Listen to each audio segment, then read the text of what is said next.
Hai, selamat sore Sobat Undana. Kembali lagi bersama saya Ibu Elis dalam podcast Undana. Edisi Undana Podcast kali ini akan membahas tentang seleksi mandiri masuk Undana yang disingkat dengan nama SMMU tahun 2024. Sudah hadir bersama dengan saya narasumber kita yaitu Wakil Rektor Bidang Akademik Ibu Prof. Anita Inarohideta MSI, Kepala Subbagian Akademik Bapak Masih Talaen pada Biro Akademik dan Kemahasiswaan Undana, dan juga Ibu Ria Kuahati selaku Pokja Pendidikan dan Evaluasi, Bapak Hendro Supranoto Eskom MSI selaku Pokja Registrasi dan Statistik. Selamat sore Ibu Prof, bagaimana kabarnya? Selamat sore, kabar baik. Pak Maksi, bagaimana kabarnya? Sehat, baik. Pak Hendro? Super, baik. Ibu Ria? Baik. Oke, sudah tentu pada sore hari ini saya bisa merasakan bahwa adik-adik calon mahasiswa baru sudah menanti-nanti kapan nih pelaksanaan SMMU di Undana pada tahun 2024. Nah, pada sesi yang pertama ini mungkin secara umum Ibu Prof bisa menjelaskan apa sih itu SMMU, bagaimana penetapan UKT, dan apa sih SPI atau sumbangan pengembangan institusi. Baik, silakan Prof. Terima kasih Bu Elis. Selamat sore buat kita semua. Assalamualaikum warahmatullahi wabarakatuh. Om Swastiastu, Namo Buddhaya, salam kebajikan, salve dan salam buat kita semua. Baik, adik-adik calon peserta ujian seleksi mandiri Undana, baik lulusan tahun 2022, 2023 dan 2024. Sebagaimana tadi sudah disampaikan, Undana kembali membuka jalur penerimaan mandiri. Sebagaimana kita tahu bahwa penerimaan mahasiswa baru di perguruan tinggi negeri terdapat 3 jalur, yaitu jalur seleksi nasional berdasarkan prestasi, yang kedua seleksi nasional berdasarkan tes yang kemarin kita sudah selenggarakan UTBK dan pengumumannya akan diumumkan tanggal 13 Juni mendatang, dan yang ketiga jalur mandiri, di mana jalur mandiri ini diselenggarakan oleh perguruan tinggi negeri di masing-masing tentu di masing-masing perguruan tinggi yang mengadakan seleksi ini. Nah, sebagai informasi adik-adik sekalian bahwa untuk seleksi mandiri masuk Undana tahun 2024 ada beberapa ketentuan yang perlu kita ketahui. Yang pertama bahwa untuk penerimaan jalur mandiri tahun 2024 kita menerima lulusan tahun 2022, lulusan tahun 2023 dan lulusan tahun 2024. Nah, ini ada beberapa ketentuan Ibu Elis yang perlu kita ketahui, yang mungkin juga tentu adik-adik harus ketahui juga bahwa beberapa ketentuan yang diatur oleh Panitia Pusat Penerimaan Mahasiswa Baru bahwa untuk jalur penerimaan mandiri bagi peserta yang sudah lulus SNBP dan bagi peserta yang sudah lulus SNBT dan sudah registrasi ulang tidak eligible, artinya tidak bisa mendaftar di jalur mandiri pada PTN manapun. Nah, ini mungkin adik-adik perlu perhatikan. Jadi bagi yang sudah lulus untuk segera melakukan pendaftaran ulang jalur SNBP maupun yang SNBT nanti ketika pengumuman tanggal 13 nanti harus segera mendaftar ulang. Dan tentu mandiri ini hanya mengakomodir bagi yang tidak lulus. Jadi ini perhatian sekali bagi adik-adik karena Panitia Pusat akan mengirimkan kepada kami nama-nama peserta yang sudah lulus, sehingga ini menjadi acuan kami ketika kita menyaring pelamar, maka kita akan berdasarkan data-data yang sudah diberikan, yaitu bagi yang sudah lulus tidak eligible pada yang sudah lulus pada jalur sebelumnya ya, tidak eligible untuk penerimaan mandiri. Nah, Undana sendiri membuka jalur penerimaan mandiri secara sistem kita buka mulai tanggal 20 Mei ini kita mulai menerima dokumen portofolio yang akan kita umumkan detailnya akan kita umumkan melalui website dan sosial media Undana dan juga surat resmi per tanggal 20 Mei ini. Jadi adik-adik bisa siap-siap untuk melihat pengumuman yang akan diberikan tanggal 20 nanti dan juga bisa mempersiapkan semua dokumen-dokumen yang diperlukan. terkait dengan penerimaan mahasiswa jalur mandiri Undana. Mungkin ada hal yang perlu adik-adik peserta, calon peserta ketahui, bahwa untuk penerimaan jalur mandiri, selain adik-adik nanti yang lulus akan dikenai UKT, uang kuliah tunggal, juga harus membayar iuran pembangunan institusi.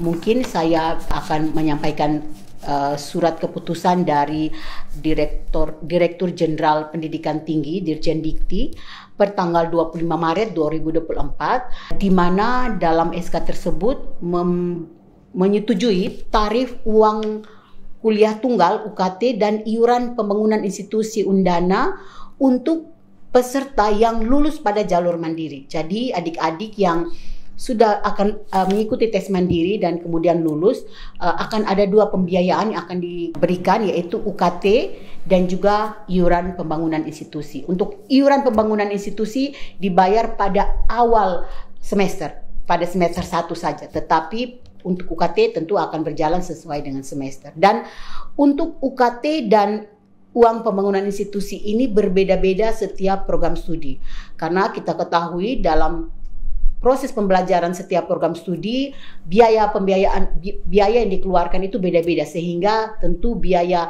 iuran pembangunan institusi juga berbeda-beda, demikian pun UKT. Saya pikir mungkin hal-hal penting yang perlu diketahui oleh adik-adik peserta, dan mungkin karena penerimaan sudah ada waktu dekat akan kita lakukan, jadi bisa mempersiapkan diri dengan baik. Kemudian juga bisa memperhatikan semua persyaratan peserta yang akan diumumkan nanti, mungkin sudah siap memang dari sekarang, dan kami tunggu pendaftarannya adik-adik calon peserta jalur mandiri. Mungkin demikian Ibu Elis. Baik Prof.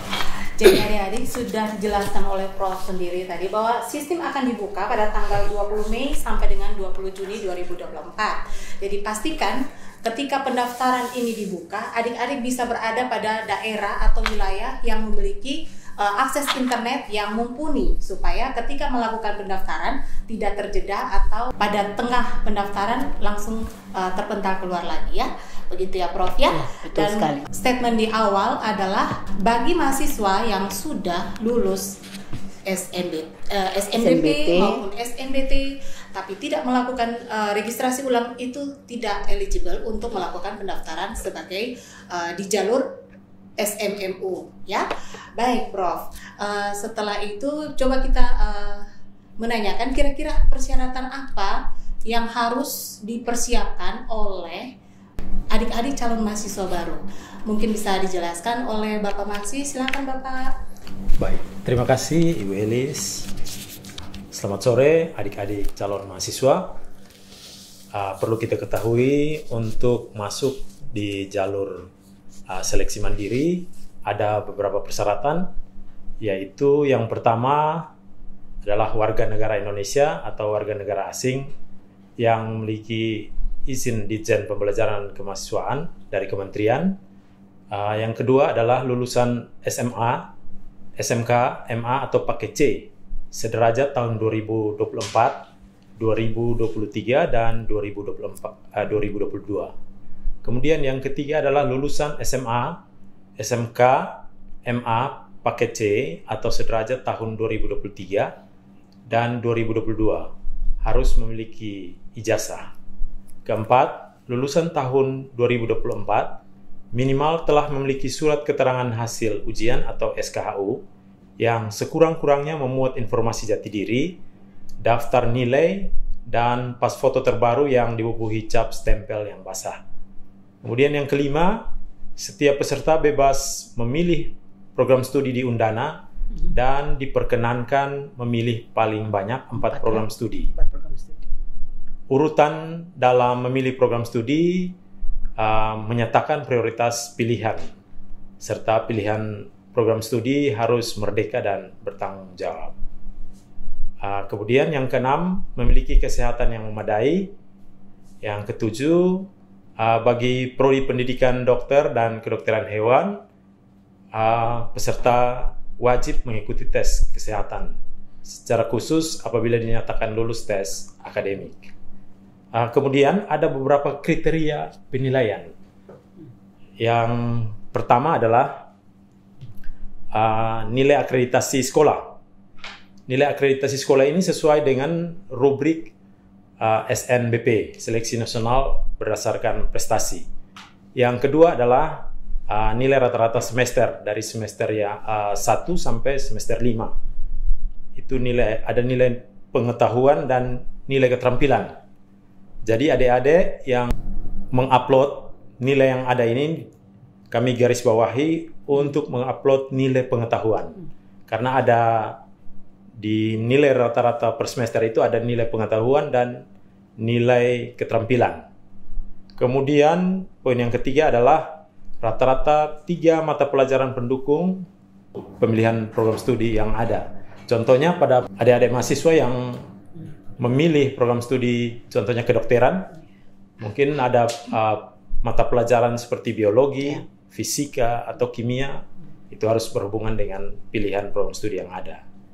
Kemudian yang keempat, nilai rata-rata ujian akhir sekolah. Yang kelima, nilai rata-rata prestasi. Kemudian nilai persepsi diri.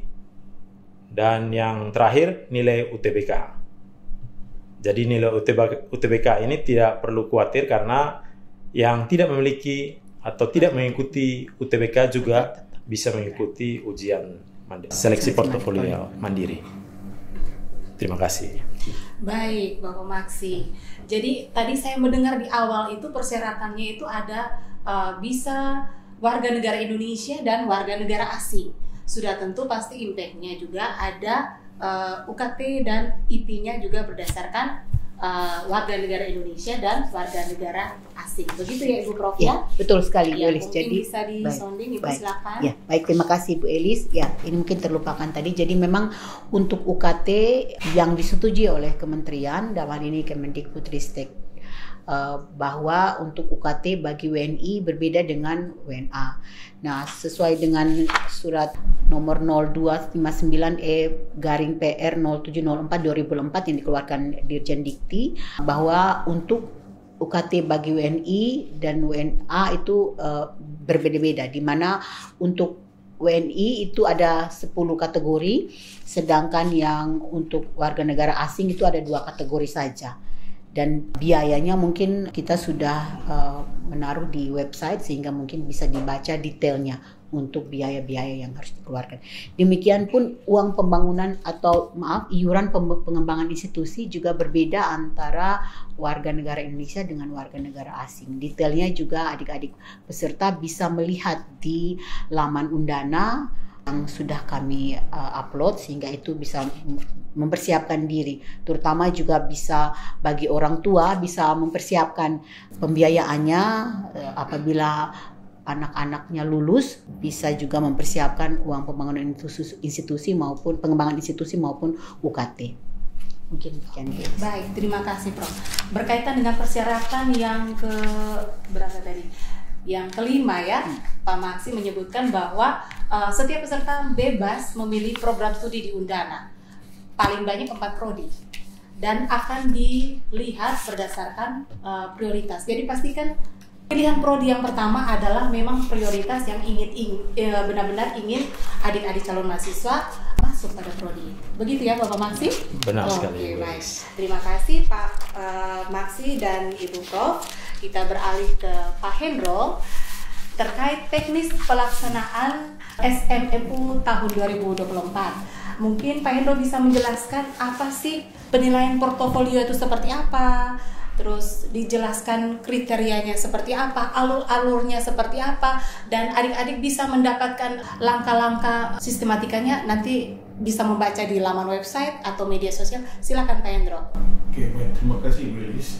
Jadi adik-adikku dimanapun adik-adik berada, salam hangat, salam kasih dari saya pribadi dan kami semua di Undana. Tentunya apa yang menjadi persyarat dan kriteria terkait dengan penilaian yang akan dilakukan pada proses SMU ini sudah disebutkan atau sudah dijelaskan oleh Pak Maksi. Nah, jadi itu yang perlu ada dipersiapkan dalam rangka penguploadan berkas atau dalam rangka seleksi mandiri ini. Jadi tadi sudah dijelaskan bahwa Undana untuk SMU kita menerapkan metode portofolio. Dan adik-adik tentunya dalam proses saat ini kami sudah menyediakan layanan yang bisa adik-adik akses dimanapun adik-adik berada. Namun tadi di awal sudah ditekankan oleh Bu Elis, adik-adik tentunya harus ada di tempat-tempat yang nyaman dan aman dalam mengakses layanan internet. Itu ketegasan yang perlu adik-adik ketahui. Adik-adik ada 7 langkah yang perlu adik-adik ketahui untuk persiapan dalam proses pendaftaran SMU berbasis sistem informasi. Jadi yang pertama adik-adik perlu ingat dan catat bahwa laman untuk akses seleksi mandiri itu ada di smmu.undana.ac.id. Seperti tadi sudah disampaikan oleh Ibu WR bahwa pembukaan pendaftaran akan dilakukan mulai tanggal 20 Mei. Jadi pada tanggal 20 Mei adik-adik sudah bisa akses dan adik-adik sudah bisa melihat semua ketentuan, semua informasi yang tertera di laman smmu.undana.ac.id. Jadi yang pertama, adik-adik nanti akan diarahkan mengunjungi laman seperti yang tadi sudah saya sebutkan alamatnya. Ada tombol warna coklat, itu merupakan langkah pertama yang adik-adik harus lakukan. Selanjutnya adik-adik diarahkan untuk mengisi data personal. Ini perlu kami tegaskan bahwa data personal ini adalah data pribadi yang harus diisi oleh masing-masing pribadi tersebut.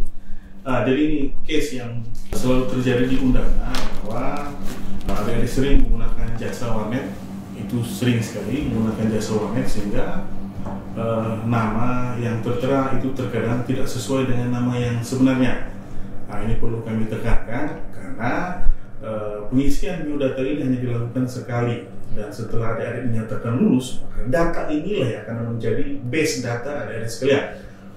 Jadi ini Pak perlu menegaskan bahwa adik-adik perlu ketahui dan perlu betul-betul memahami pengisian data ini yang betul-betul sangat berguna untuk adik-adik sendiri.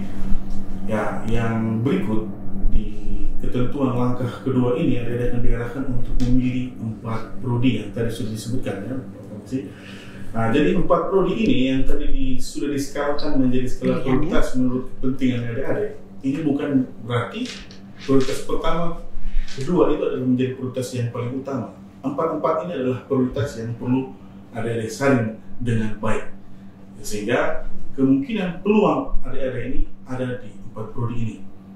Ya, jadi kami tentunya juga menegaskan bahwa di beberapa seleksi sebelumnya adik-adik menganggap bahwa pilihan pertama adalah pilihan yang utama, sehingga untuk lulus di pilihan kedua, pilihan ketiga, dan pilihan keempat itu adik-adik menganggap bahwa itu bukan yang utama, sehingga terkadang banyak yang tidak melakukan registrasi kembali karena lulusnya bukan pada pilihan pertama.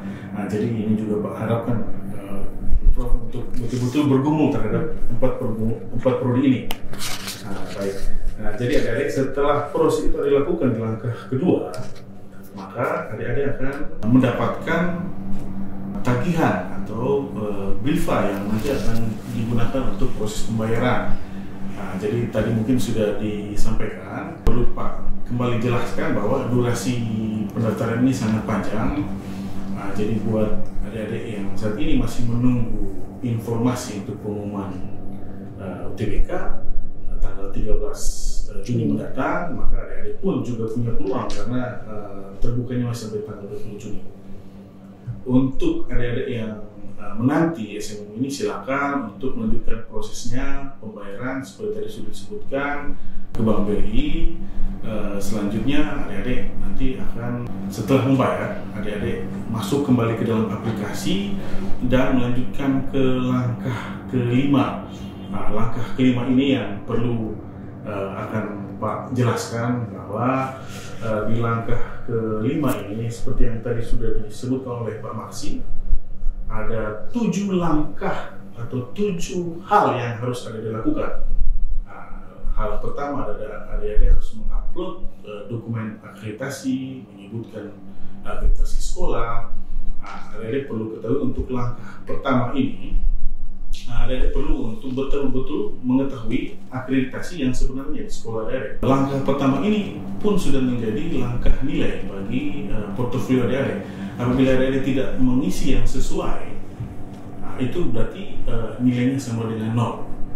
Kalau adik-adik mengisi sesuai, maka nilainya sama dengan 1. Itu poinnya. Selanjutnya untuk nilai semester dari semester 1 sampai semester 5.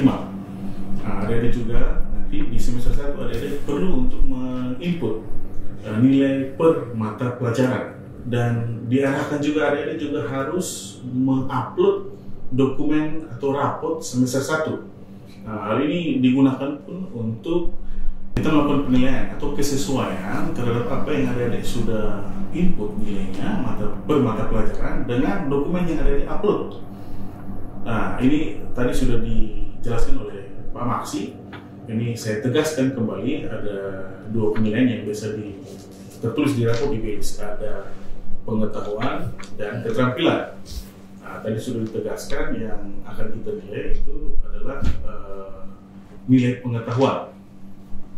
Jadi adik-adik tidak boleh selang-seling antara nilai pengetahuan dan keterampilan, karena saya tegaskan tadi pada saat kita verifikasi maka yang tidak sesuai itu sama dengan 0 dan yang sesuai itu sama dengan 1. Seperti itu, dan juga di langkah-langkah selanjutnya sampai dengan langkah ke-7 adik-adik. Jadi adik-adik di langkah kelima ini Pak perlu menegaskan terkait dengan dokumen yang nanti akan diupload. Nah, adik-adik perlu lihat dengan seksama dokumen-dokumen ini bisa terbaca, tidak buram, dan sangat jelas untuk bisa dilihat. Nah, pada saat adik-adik upload dokumen-dokumen itu, adik-adik perlu mereview kembali bahwa dokumen-dokumen itu sudah terupload dengan sempurna. Nah, Pak jelaskan, menegaskan kembali di awal bahwa adik-adik perlu ada di tempat yang akses internetnya sangat baik, tidak terkendala terhadap akses jaringan. Nah, jadi hal-hal seperti itu bisa menjadi kendala pada saat adik-adik melakukan proses upload data. Nah, jadi untuk langkah kelima, apabila semua proses sudah selesai, di proses terakhir itu adik-adik akan diberikan notifikasi apakah adik-adik yakin bahwa dokumen yang sudah diupload itu semua sudah lengkap dan sudah sesuai. Nah, adik-adik punya waktu untuk melakukan pengecekan kembali terhadap semua dokumen yang adik-adik upload. Dan apabila sudah sempurna dan semua sudah terupload, maka adik-adik bisa ke pilihan terakhir atau langkah terakhir di langkah 5 ini untuk melakukan validasi terhadap pengajuan dokumen adik-adik. Oke, langkah ke-6 ini adik-adik tinggal memilih untuk klik kartu tanda peserta. Nah, jadi kartu tanda peserta itu adik-adik ketahui bahwa ada nomornya, dan itu adalah nomor peserta yang adik-adik bisa gunakan atau pegang sebagai informasi dalam tahap pengumuman kelulusan nanti. Mungkin secara alur pendaftaran dan langkah-langkah demikian Ibu Elis. Baik, terima kasih Pak Hendro. Jadi kurang lebih ada beberapa kesimpulan bahwa pastikan sebelum mengisi biodata, data yang Anda masukkan itu adalah data yang benar, yang valid. Yang kedua, pengecekan kembali, baru dilakukan pengiriman, begitu ya, Pak Hendro? Ya, jadi pastikan setiap data yang Anda masukkan adalah benar-benar data diri Anda. Jadi ketika pencetakan kartu peserta itu sesuai dengan dokumen-dokumen latar belakang pendidikan Anda sebelum SMA atau seperti itu ya Pak Hendro ya. Oke, baik. Terima kasih Pak Hendro. Kita beralih ke Ibu Ria. Iya, Ibu Ria ini ketika mendaftar yang paling dinanti-nanti adalah biaya pendaftarannya ya. Biaya pendaftaran itu berapa sih, dan bagaimana teknis kita melakukan pembayaran itu seperti apa Ibu? Boleh dijelaskan Ibu, silakan. Terima kasih Ibu Elis untuk biaya pendaftaran untuk jalur SMMU atau jalur mandiri itu sebesar 500.000 yang dapat dibayarkan pada Bank BRI. Nah, sebagai tambahan informasi bagi peserta UTBK yang masih menanti kelulusan di tanggal 13 Juni 2024 nanti, dapat membayar setelahnya apabila dinyatakan tidak lulus dan ingin mengikuti jalur tersebut. Demikian untuk biaya pendaftarannya Ibu Elis. Baik, terima kasih Ibu Lia. Oke, teman-teman Sobat Undana sekalian, kita sudah tiba pada penghujung podcast kita pada sore hari ini dengan edisi SMMU tahun 2024. Sebelum kita mengakhiri ini, Prof, mungkin ada closing statement yang ingin disampaikan oleh Prof, silakan. Ya. Baik, terima kasih Bu Elis. Baik, mungkin saya penegasan saja bahwa untuk jalur penerimaan jalur mandiri Undana akan dibuka pada tanggal 20 Mei ini hingga tanggal 20 Juni mendatang. Jadi adik-adik mohon mempersiapkan diri, dan juga mungkin sambil menunggu adik-adik bisa membrowsing 51 program studi S1 dan 1 program studi D3 yang ada di Undana. Di Undana terdiri atas 9 fakultas dan 1 pascasarjana, dan di dalamnya ada 51 program studi S1 dan 1 D3. Jadi sambil menunggu pendaftaran, adik-adik bisa browsing, bisa mencari informasi, karena tadi yang disampaikan oleh Pak Maksi maupun Pak Hendro, adik-adik punya kesempatan 4 program studi. Jadi lihat dengan seksama, cek profil program studi sesuai dengan minat adik-adik untuk lihat mana 4 prodi yang akan dipilih pada mandiri mendatang.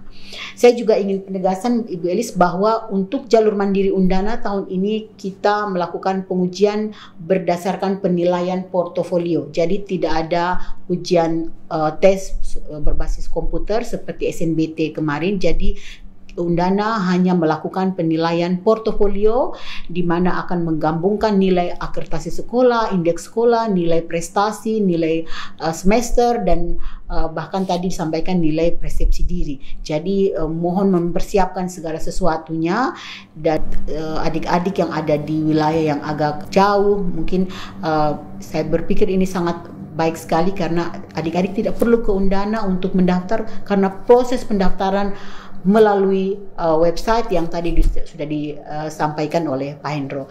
Kemudian juga saya perlu sampaikan penegasan lagi bahwa adik-adik mohon juga bisa melihat rincian UKT yang ada pada setiap program studi pilihan adik-adik. Mungkin juga bisa disampaikan kepada orang tua bahwa UKT yang ada, sehingga bisa menjadi informasi bagi orang tua untuk pembiayaannya, termasuk biaya iuran pengembangan institusi. Adik-adik bisa lihat, kami sudah menaruh di website, sehingga itu bisa menjadi panduan adik-adik sekalian. Dan sekali lagi mohon memperhatikan jadwal. Kita akan buka selama 1 bulan. Saya pikir adik-adik punya banyak waktu untuk mempersiapkan dokumen-dokumen portofolio.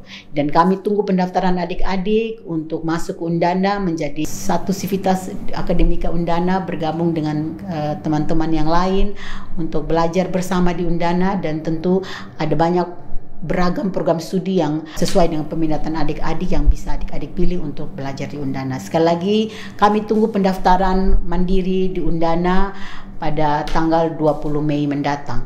Terima kasih. Baik, jadi sudah tentu ya Prof, bagian akademik dan semua sivitas akademika Universitas Nusa Cendana sangat menantikan adik-adik yang ingin masuk menjadi bagian dari keluarga besar Universitas Nusa Cendana. Terima kasih Prof untuk kehadirannya di sore hari ini, Pak Maksi, Pak Hendro, Ibu Ria, dan marilah kita memberikan ungkapan kita, yaitu selamat sore dan salam Undana berdampak. Undana Jaya, jaya, jaya.